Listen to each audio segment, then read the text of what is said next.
Hi everyone and welcome to our third session. Today we're talking about how we can recruit, train and retain relationship builders. So today's session is all based on this wonderful book that you may have come across, and if not then I strongly recommend it, by John Thompson and Johnny Utley, both school leaders in the North, and it is called Putting Staff First. This is a little quote about it. So this book is a thing of beauty. It is beautiful for those who care about children, for those who care about education, and for those who care about teaching, upon which the education of the nation's children depends.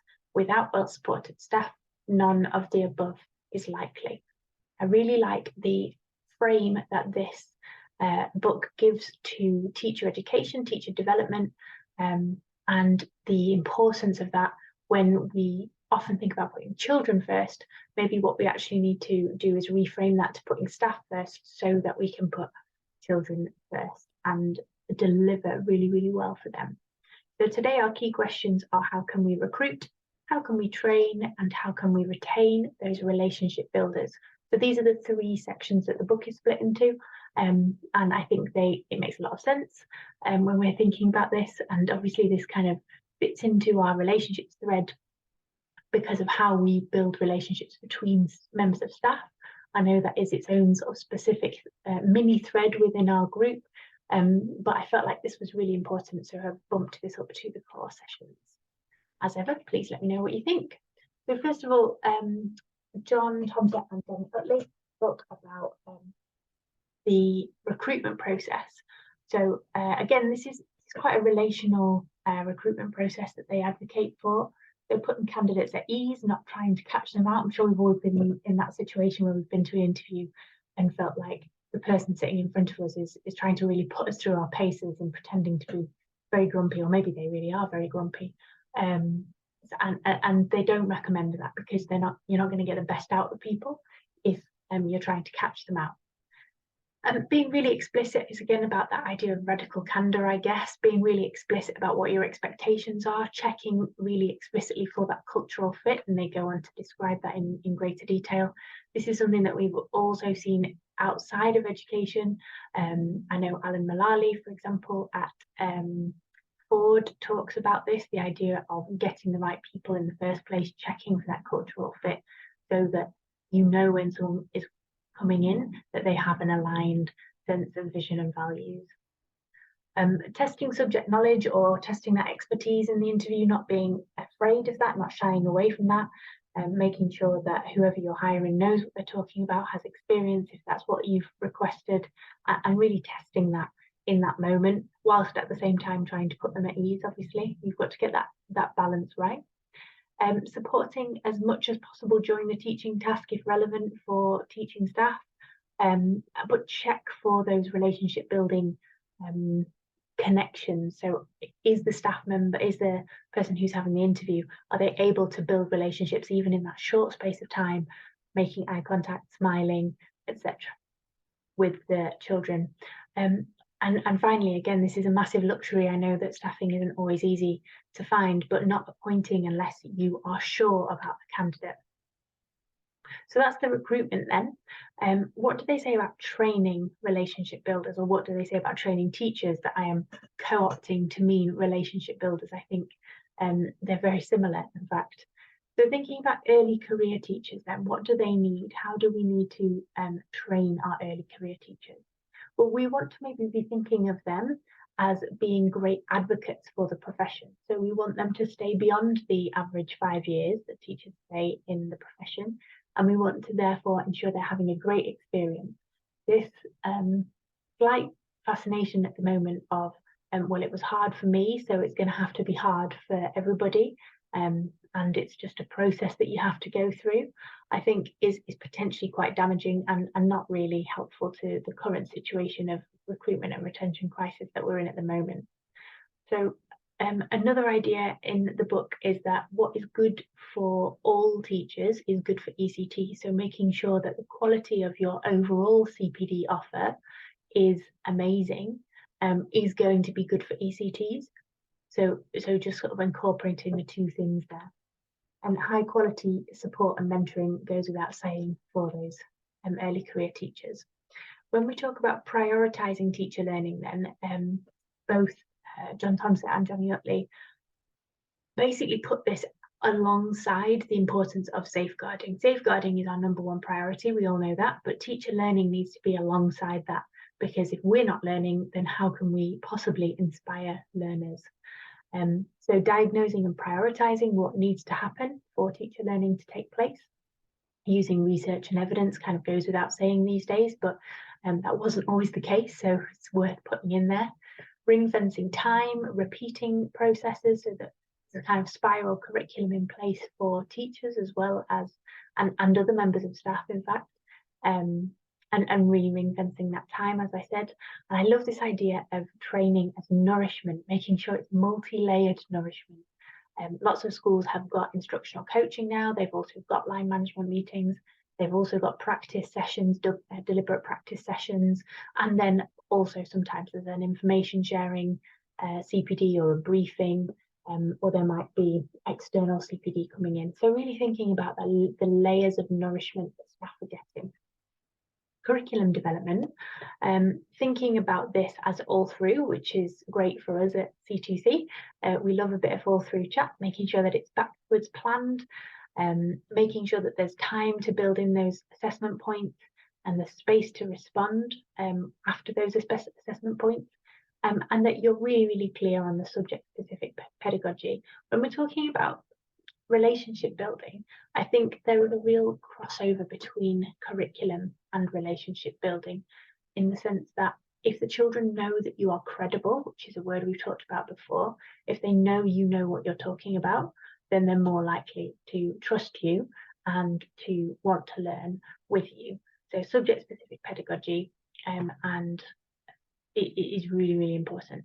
And finally, then, similar vein, really, the evidence-informed practice. If we are giving teachers really excellent evidence-informed CPD, and it's easy to access, and there is some higher education connection, there's a real intellectual interest, and we can evaluate the impact of our learning on student outcomes, then teachers are going to be happier. If teachers are happier, then they are going to build better relationships with the children and families that they serve. And I think it also hopefully goes without saying that this CPD doesn't necessarily need to be, or this teacher learning doesn't need to be about pedagogy or about curriculum. It could also be about how to make really great phone calls, how to hold a fantastic parent consultation meeting, for example, how to put on a really good spring or summer fair or something like that. So let's just think more broadly about what teacher learning really means. And finally, then, how do we retain our teachers and relationship builders? How do we make sure that in this current climate, we are keeping hold of our great people? So there's a range of things here, as you can see, starting with one of the most important ones, and something we hear a lot about, is managing workload. So it's not just about the quantity of work we know, it's also about the quality. What kind of a diet do staff members have? Are they able to bring their wholehearted self, as Brené Brown would say, to work every day? Or are they kind of being ground down with some quite menial tasks they don't find exciting and interesting? Because you can almost guarantee that those people who are feeling burnt out won't be able to hold great relationships, and we will lose them from the profession. We need to think about workload in all aspects of what we do, whether that's planning, quality assurance, whether it's reporting. Every time we put in any kind of process, we need to consider what we're taking out, when it's going to happen, and how this will impact on workload. Something that is really important is that leadership have that face-to-face engagement with the staff members and students as well, actually. So making that time to walk through the corridors, to engage with people, to engage with your colleagues, that is all part of relationship building. Making sure that we're doing less and we're doing it well, and making sure that we're measuring and reporting on workload as well. So another thing that means we get to keep our teachers and relationship builders is obviously getting behaviour right. Another reason that a lot of people say they're leaving teaching or leaving working in schools is because of student behaviour. So we need to normalise conversations around behaviour and have this really collective approach.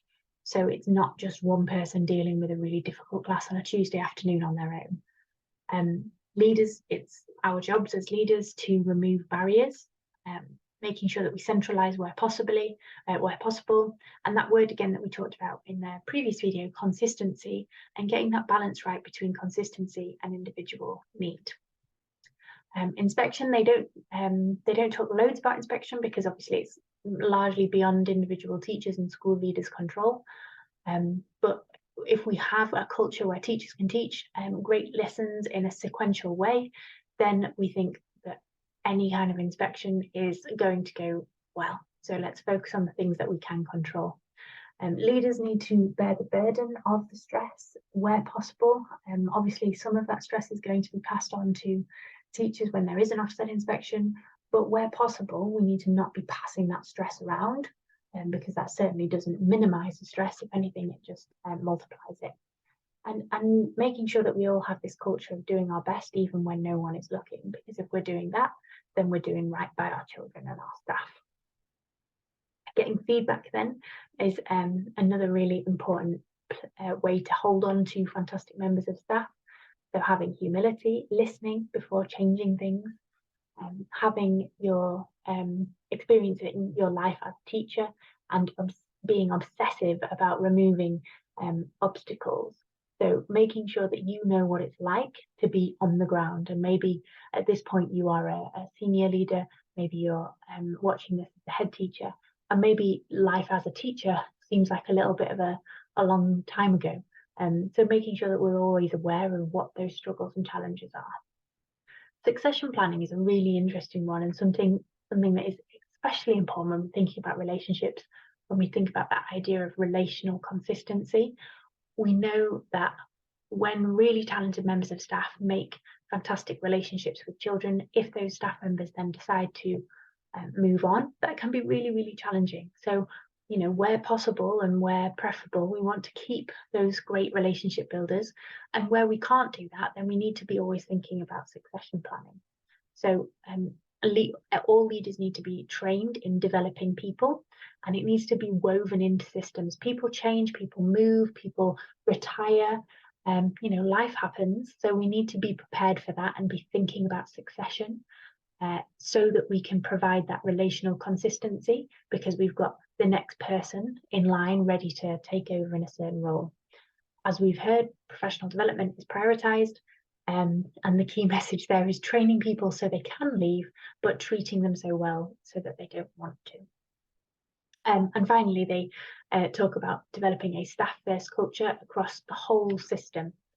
So if we are, as a small group, talking about putting staff first, and if that spreads and we think about this idea of how can we make sure that this amazing job of teaching is something that everybody wants to do, then we're putting staff first, which in turn means that the children and the families we serve get a better deal.